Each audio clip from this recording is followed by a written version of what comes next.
So what do I need? It's DJ Grandmaster, y'all, back here with, well, let me go back and say, this is JT Graham here with the Talk Blog Radio.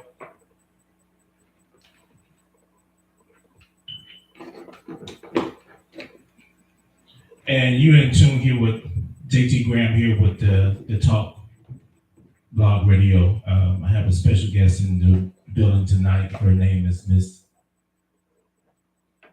Stephanie Day Smoke.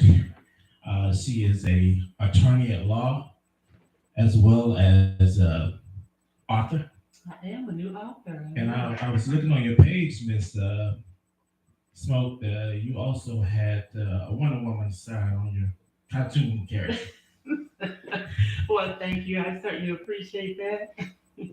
So tell me a little bit about yourself, Miss Smoke. Let's put Okay. this book to the side for a moment. We're going to talk personal stuff. Okay. Sounds great. Well, as you said, I'm Stephanie Daniels Smoke. I have been practicing law for about 17 years. I started with the DA's office here in Alabama, down in what we call the Black Belt.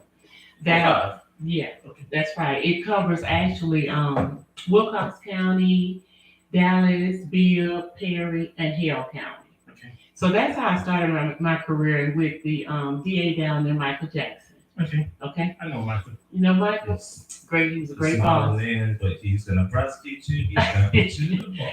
He will throw the book at you. But that's where I started my legal career down in that area with him, which was quite rewarding because I got to meet a lot of people that I didn't know and, just learn a lot about those areas. And it was good, very good for me and to me because actually I was the first African American female to work from that office as an assistant DA. Okay. So that was quite rewarding. And from there, I went into private practice. Okay. Stayed in private practice. There, I practiced personal injury, wrongful death cases. I also did some criminal and civil litigation, as well as domestic relation. Did quite a few divorces, child support, family law, and some bankruptcy towards the end. So, just very few areas that I didn't touch on in private practice. Okay. What inspired you to be an attorney at law? What kicked that nerve off to do that? Well, actually, there were several things that inspired me. But as a young girl, I grew up during the time there was a lot of drug activity, like back in the 80s, right? And all that I saw back then was black men going to prison. Right. And just decided that at that point, you would hear about attorneys doing this, attorneys doing that, but I never saw any of those attorneys look like me and you. Right. So I decided at a real early age that I think I may want to do that. Okay. Of course, that was just that first thought that I had. Right. Well, I attended University of Alabama at Birmingham for my undergraduate. Trailblazers. Trailblazers, yes, go Blazers.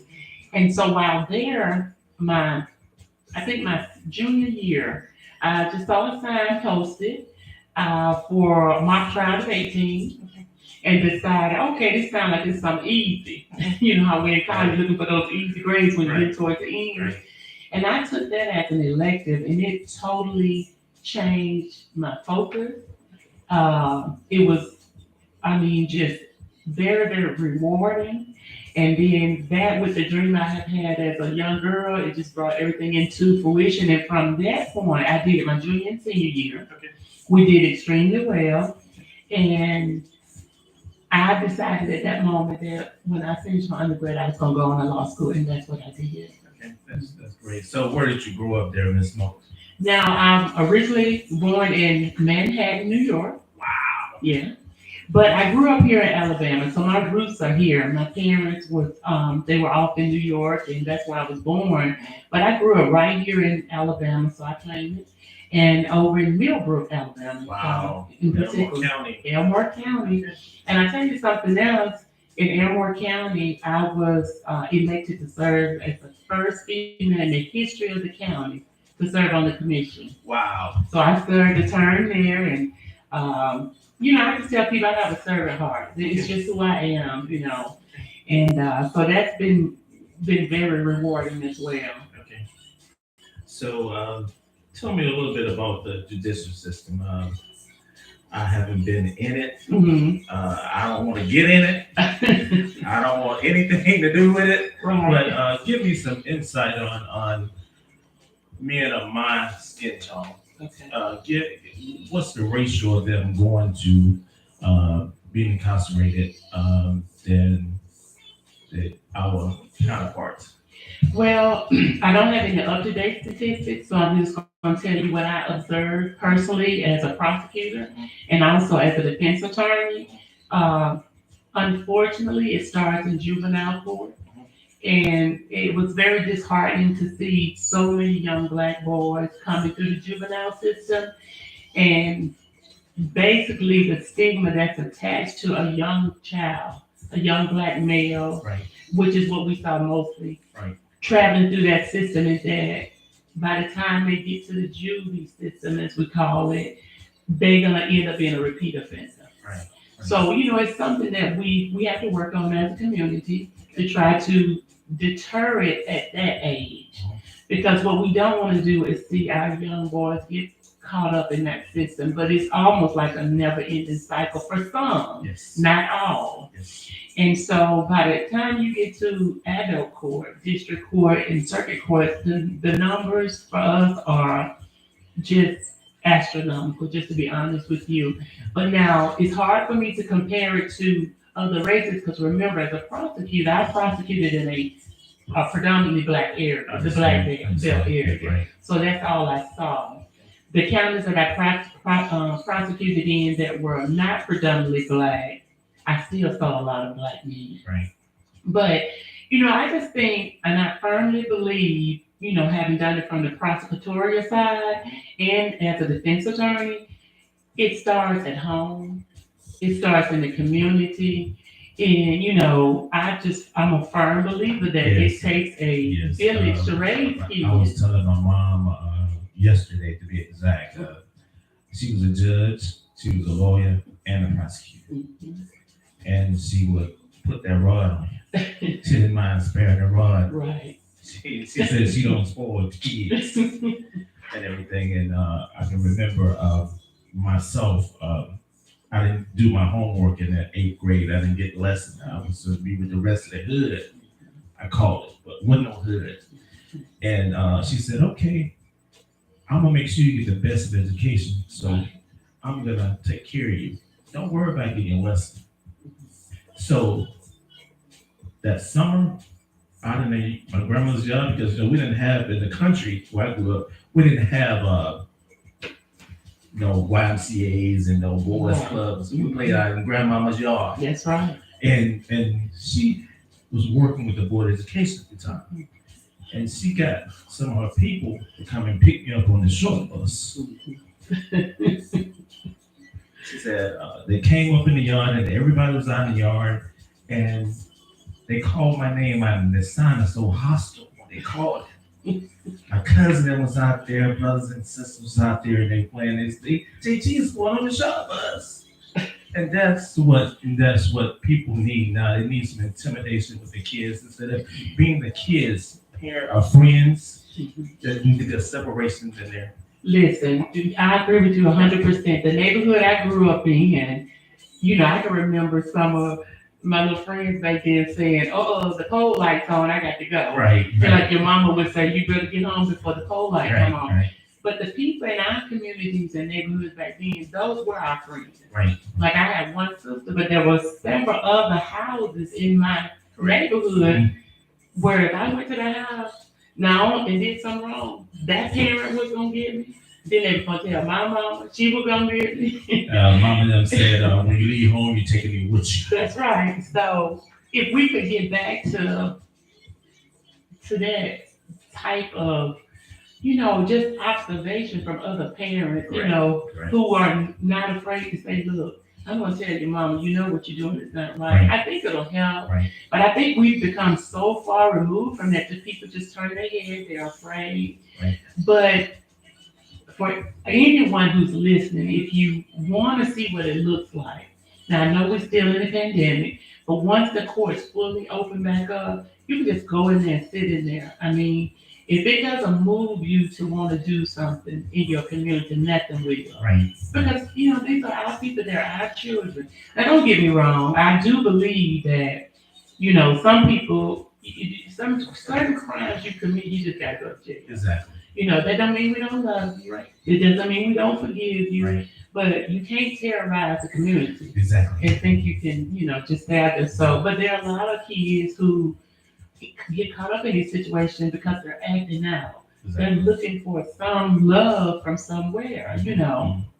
So, Okay, so Miss Smoke, tell me a little bit about this book here. You Will Die One Day. yes, that's the title of it. You will Is your die one house in day. order? Is your house in order? Wow. Yeah. Now I think it's Religious statement when Esau was told to get his house in order. get your house in order. Right. I remember that reading that in seminary. Right. That's right. And even you think about Dottie Peoples who made the song "Get Your House in Order." Right. He's coming back again. Right. Now I'm not quite going there, but it's along the same line. So the title of the book, as you stated, "You Will Die One Day." That's a fact. Right. The Bible tells us it's appointed unto man to die one time. Right. And so that's unavoidable. Mhm. Is your house in order is the question that we all have to ask ourselves, because oftentimes, we can look back and all of us have seen this. People pass and they just don't have things situated. Right. So I have proudly released this book as my first book. Okay. And it's also a guide. It has a guide inside the book, and that guide is designed to crack the code on establishing generational wealth. Okay. Because we can't get truly to that wealth part until we get our house in order. Exactly. Because oftentimes what we do, we live for the day. And there's nothing wrong with enjoying life.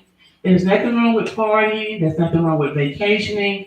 But there is something wrong when we negate creating generational wealth, but only leaving generational chaos.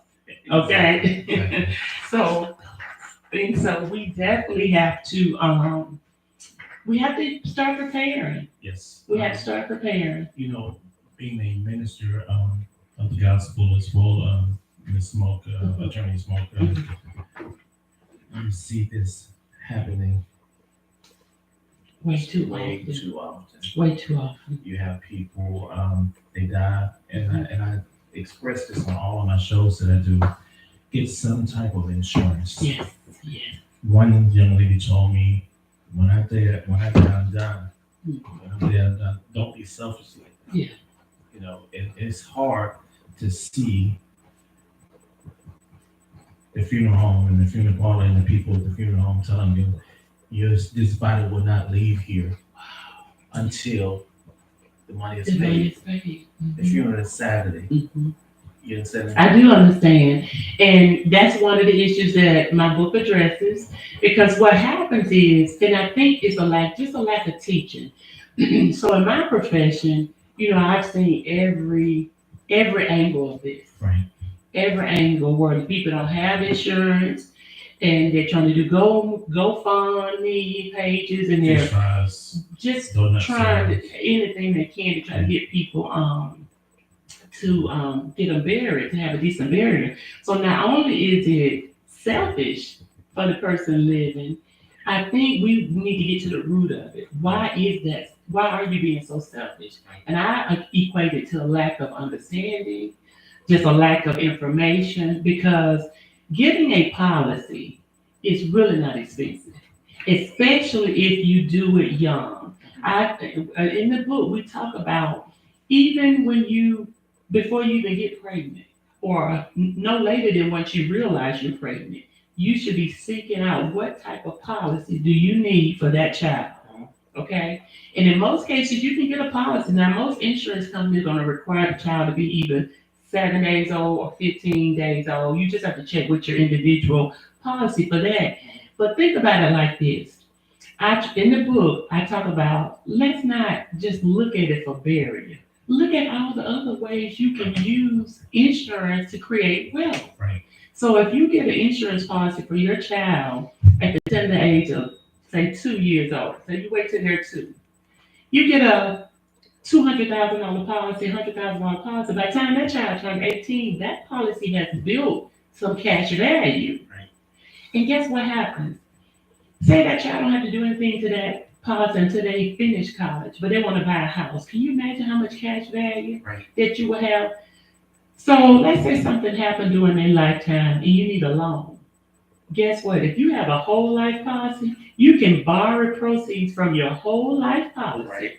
So now what you're doing, you're borrowing money from yourself And paying yourself back with very little interest. The interest is so minimum that it's almost laughable. But say you had to go to a bank, make that same loan. First of all, if you got bad credit, you're not getting a loan. Right. Number two, if you have decent credit but not really good credit, the interest rate's going to be astronomical, and you're just giving your money away. So this book is designed to help people. It's a conversation starter to help people not only talk about death but talk about wealth. Right. So because we all are going to leave one day. Now I'm not saying you're leaving today. I'm just saying one day. Right. So in the meantime, let's get some things in order. Let's not leave property to become heir property, because you know what? Property is a sign of wealth. It is assets. I oftentimes hear old people say, "Well, I ain't got nothing to leave, baby," but you got land. Yes, you do, mama. Assets. Yes, you do, granny. You got plenty to leave. Right.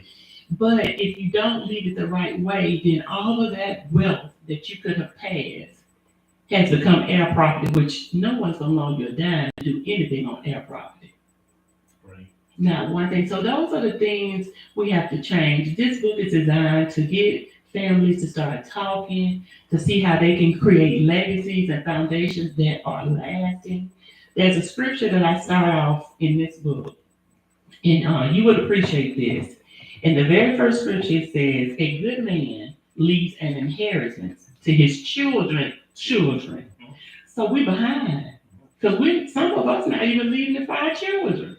So if you got to get on track, because you need to be leaving it for your grandchildren. Right. And that comes from Proverbs 13:22. That's one of my favorite scriptures. And that's what I start this book off with, to set the tone. So we're not there. It's all about preparation. But what I did was, like I said, I see often another situation that I see happening so much. People take their policies to the funeral home. Now, this is not a dig on funeral homes, because we like funeral homes. We know they're a necessity. Right. But where else would you go and tell the people how much money you got to spend? And if you think about it, during this time, you're very emotional. Exactly. So you may not be in a position to make the most prudent decision. Right. So the book addresses that. Take someone with you. Go shop for that funeral service like you was shopping for a dress at Dillard's or Macy's somewhere. You're not going to take your bank account and show the people what you got in there. Exactly. You're going to go shop. Right. And sometimes you're going to go think about it and go back. So, we talk about a different way to do that, because we paid for these policies for years. And I'm here to tell you, I have told my family, I'm not paying these policies. If I leave for y'all do, don't put all my money in the ground. I'm doing it so that you guys will have some means to keep living, some means to help you out while you still here, some means to help my little nephew, Right. So those are the things, but it's so emotional. So that's another issue we address, and I have to tell you, I had to make it interesting. So I had to, create some of these characters to be cutting up in this book a little bit. Okay.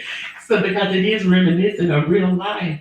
But when you get married, and specifically if you divorce, you would not believe how often people get married, they get a divorce, but they forget to change the life insurance from the first spouse. Now you talking about some drama. Yes. And they pay it. Yes. But they remarried. Right. And they didn't put the policy in the new wife's name. Whew. What you think that ex-spouse gonna do? Yeah. He or she is not giving that money up. Right. So these are things that we talk about that you need to think about, And one of the pointers that I give people is, look, we have to do taxes every year. That's a good time to think about, do I have a will? And if I don't, why? Okay. Do I have a power of attorney? Because now you know that's another area where people cut up at. Right. They go to these hospitals and rate one person. I'm gonna say just like it is in the book. Uh, they estranged from their wife. They go get them a new boo. Start living with their new boo, but they never divorced the wife. So they've been estranged. We'll say 10 years, and they've been with the new lady maybe 5, and they have to go to the hospital. And then something happens where a decision has to be made. So who makes that decision? The estranged wife, the new boo, mama them, or the children? So we talk about these things in this book. Like I've gone through and made it as simple as I can and made it as relatable as I can. I use stories to do it to help people, really think about it so that they can have these conversations. And if you're in this situation, you can do something about it. Right. So you can see now while you are alive and well, what could potentially happen if you're in these situations and you don't get them taken care of before you leave here. So the book addresses some real life issues, some real scenarios, like, kids popping up at the funeral and nobody didn't know they was part of the family. Like this your first time realizing that these children belong to the person in the casket. Now that's kind of gender specific. That don't happen to the women, but it does happen oftentimes to the men. Right. So the book is designed to help people think about some situations that are keeping them from cracking the code on establishing wealth. Okay. Okay, because we want to generate wealth. Right. Mhm. Everything. But yeah, I'm so glad, Ms. Smoke, Attorney Smoke, that you had the opportunity to come into my show. Well, thank you for having me. I appreciate it. We're going to take a little small break for a moment, and then we'll come back with some more questions. Okay, sounds great. DJ Grandmaster Rack, JT Graham Rack here with the Talk Radio. Don't laugh at me while I'm saying Y'all DJ doing Grandmaster. good. DJ Grandmaster Rack here with the JT Graham Rack here with the Talk, along with my good friend now, new friend, Attorney Smoke, attorney at law. So therefore, if anybody mess with me, she got my back. I got your back. Yeah, we're gonna take a small, brief moment with a couple of songs, and we'll come right back with some more conversation. Peace. Y'all are doing awesome. Y'all seem like you enjoying it. Everything I write down, you come back and say it afterwards anyway. You want to go off and come back on? You can stay on. I can just see how can they hear us?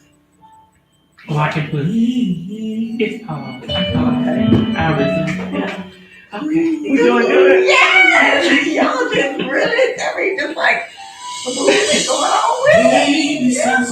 Okay. I thought you was trying to tell me something. Look what you did. Come I on, I'm did. trying to tell you. Don't you have to use a GoFundMe account for a big one. You showed me everything you possibly see. You prove my fantasy of love really.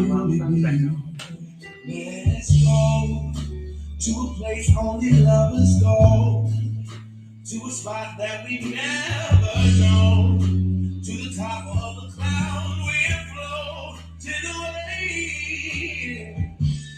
Ooh, this feels so great. Oh, this love is played. Baby, we're so high, walking on cloud nine. So high, so high. Oh,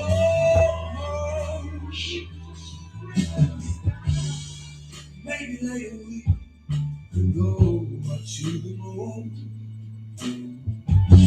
or sail among the stars before the night is through. And when morning comes, we'll see the sun is not so far. And And we can't get much closer to God where we are. We'll go to a place only lovers go, to a spot that we've never known, to the top of the clouds we'll go, away. Yeah. Ooh, this feels so crazy. Oh, this love is blazing. Baby, we're so high, walking on cloud nine. So high, so high. Oh, yeah.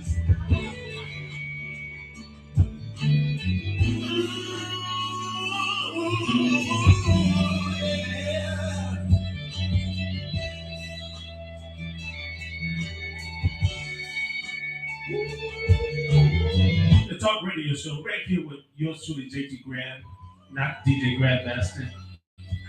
Along with my good friend here, Ms. Attorney Stephanie Daniel Smoke in the building with the Talk Radio Show.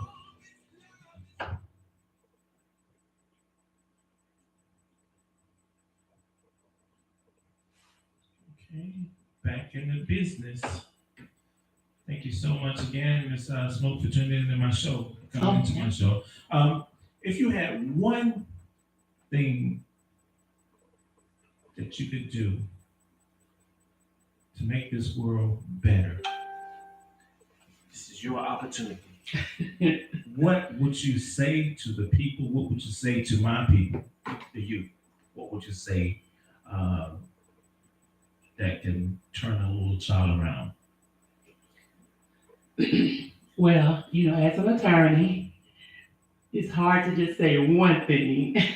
But if I just really had to horn in and just pick something to say, I would just don't give up. Do not give up. And those seem like simple words, but they really have a profound impact no matter what your circumstances are. Don't give up. Whatever you think you want to do, just do it. And I'm going to tell you, I'm going to back that up for you. Okay. I can remember being in the 3rd grade, seeing a poster at Middlebrook Middle School on the wall, just running down the hall, and it said poetry contest. Mhm. I don't know if I even knew what poetry was in the 3rd grade, but I joined the contest. I said, I think I can do that. So I just went and I wrote something. And do you know I came in 3rd place? Wow. And I remember that. And so now, I think back on that and I knew having, this being my first published work, I think back I was in the 3rd grade and God had already given it to me. But I just went on doing other things, right? Uh-huh. And I just said that to say, if you have children, I always say pay attention to them. Right. Because it's already there. There's a scripture that says God knows the plans he has for us. So he don't just know those plans when you realize he knows. Mhm. He knew the plans from the time you before you even got here. Right. But if we pay attention to these children, I think they'll lead you to where God intended for them to be. It's our responsibility to nurture them, to provide them with the access and the exposure to do it. So I would just say, never give up. Don't ever give up on, even if you don't know. I didn't know I was going to be an attorney. Had no clue. Never knew I would be a county commissioner.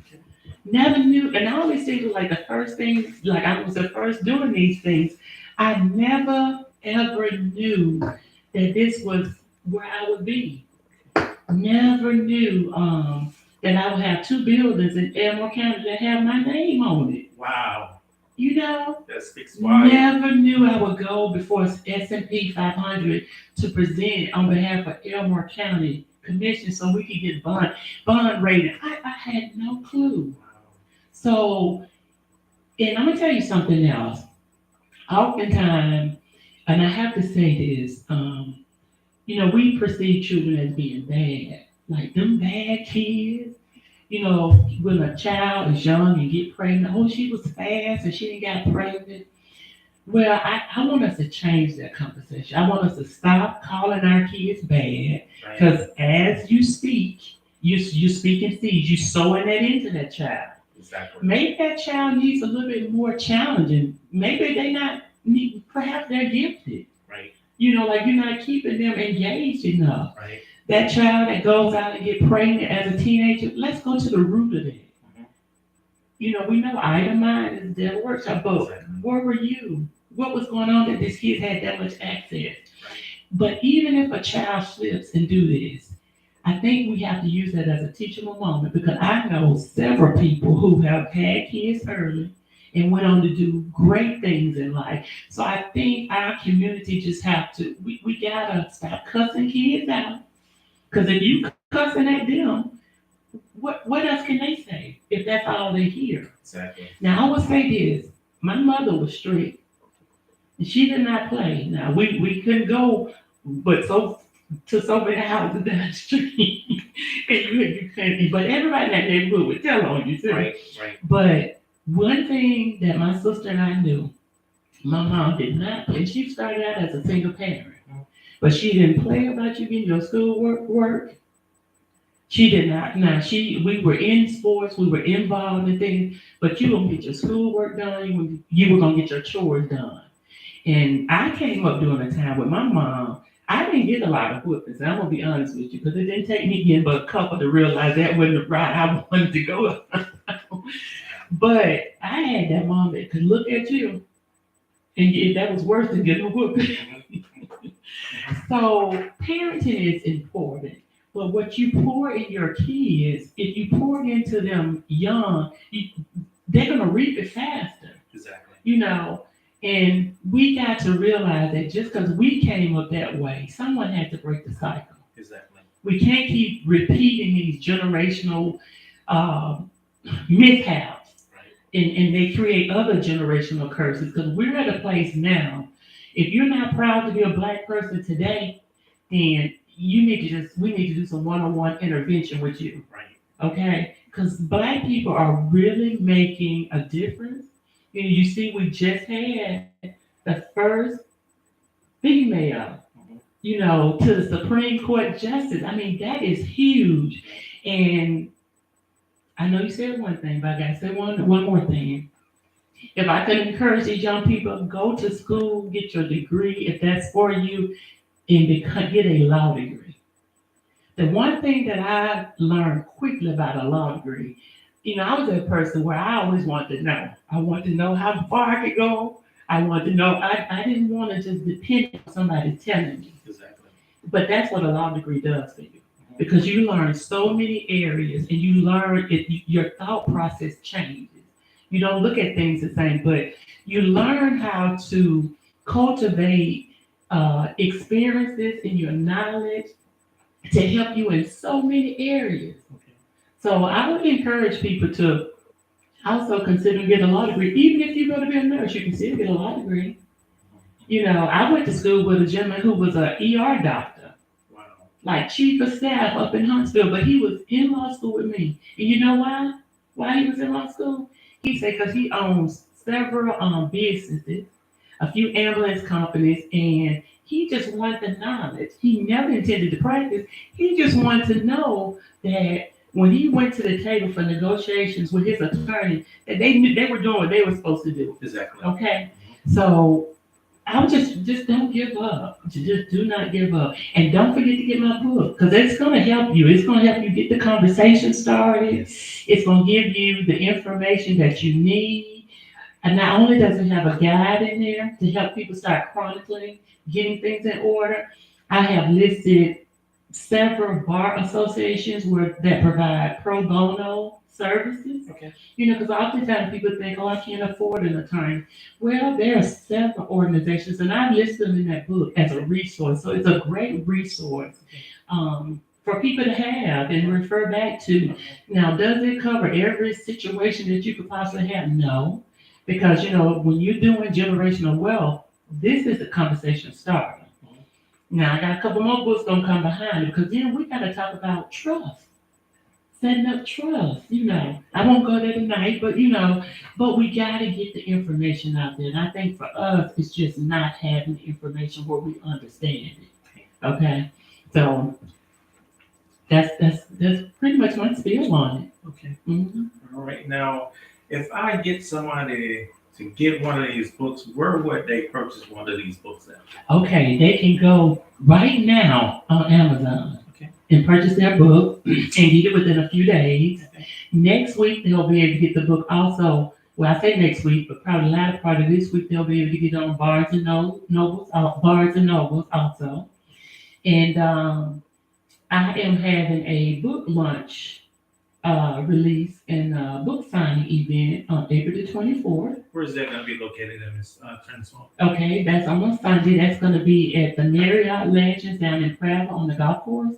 The conference center will be there, and your listening audience, everyone's invited to come. The event starts at 3:30 promptly. Of course, masks are required, and they'll be able to purchase books there as well. But if they already have the book, they can come out, bring the book, and enjoy a little music, a little dance. So you already have your DJs for that particular Oh, set? we got the DJs, the photographers. The only thing I need to solidify now is a decorator. Wow. But and I got a couple of people that I've been talking with, so we got to try to get that situated. But yeah, we're ready. Yeah, we want to come out and, like I say, enjoy a little evening of good laughter. Got a little food for you, some good music, and I'll be there. Talking with everyone. Main one. Thank The you. main one. So, well, we definitely want people to come out because after that, I'll start a book tour in practically in June. Okay. Mhm. Now, have you already picked your geographical region? Well, yeah, I have, and I'm going to start here in the South, of course. So, Alabama, I want to saturate Alabama first because it's home, obviously. And we're working on that. I have a lunch team, a very small lunch team, but I'm thankful for them because they're dedicated. They're both educators. They had a foundation is education. And so, those people tend to be also very well organized. So that works well with me. Right. And then they've gone on and done different things in their life. So, but if you would like to volunteer on that day, I'll be happy to. On the 24th this month. Mhm. Now you come on out and enjoy, but if there's any of your listening audience who would like to volunteer to help out, we do need a few more volunteers just to help keep things, moving and orderly. But no, we want you to come on and be a No, that yes, if particular you day, can. I'm not gonna lie to you. Mhm. That particular day will be in Columbus, Georgia. Oh, okay. I do own 365 Zills Entertainment. Right. Travel. We travel. I understand. And but we will keep you in our prayers. Okay. And anytime you need us here, Okay. please feel free to pick up the phone and give us a call. Well, I certainly appreciate And, that. always keep us locked in on your I TV will. I will. and everything. And last few words. This is your time to show. Well, thank you. Thank you. I appreciate that. I appreciate you for having me on and for being so, quick about making this happen. My heart is, I'm full right now because with joy, I'm so overwhelmed with the outpouring of support. I mean, the book just went up last week and I'm just thankful God trusted me with this assignment. And that I got it done, and I know beyond a shadow of doubt that people will be blessed, lives will be changed, families will be changed. So I do encourage everyone to go out and purchase the book because it has a lot of information that will definitely be impactful. It's going to help. So, and I'm just thankful. I am so thankful, so thankful for the opportunities, Now, I will just want one short announcement, if you don't mind. If any of your listening audience that's here in the Montgomery Tri-County area, Elmore County, Ottawa County, Montgomery County, or even, if it's expand beyond it, we'll accept them as well. If they want to volunteer, they can contact my media coordinator, is Angela Gilda Lucas, and she can be reached at 334-651-4643. That's Angela Gilda Lucas. And we're just trying to make it not just a memorable event, but an impactful event. So shout out to my mom and my family and all my supporters. You know, I just appreciate everyone so much. And thank you, thank you, thank you, thank you so much. Hey, we're here for you. If we need to, we're gonna knock on the door. We'll knock on doors. I appreciate it. Right.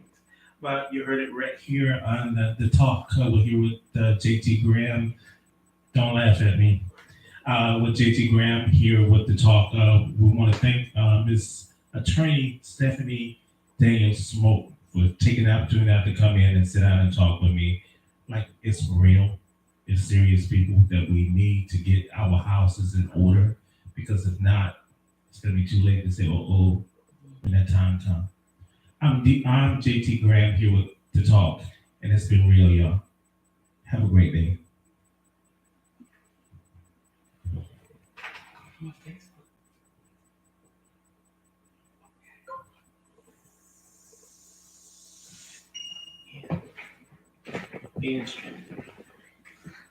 Cigarette.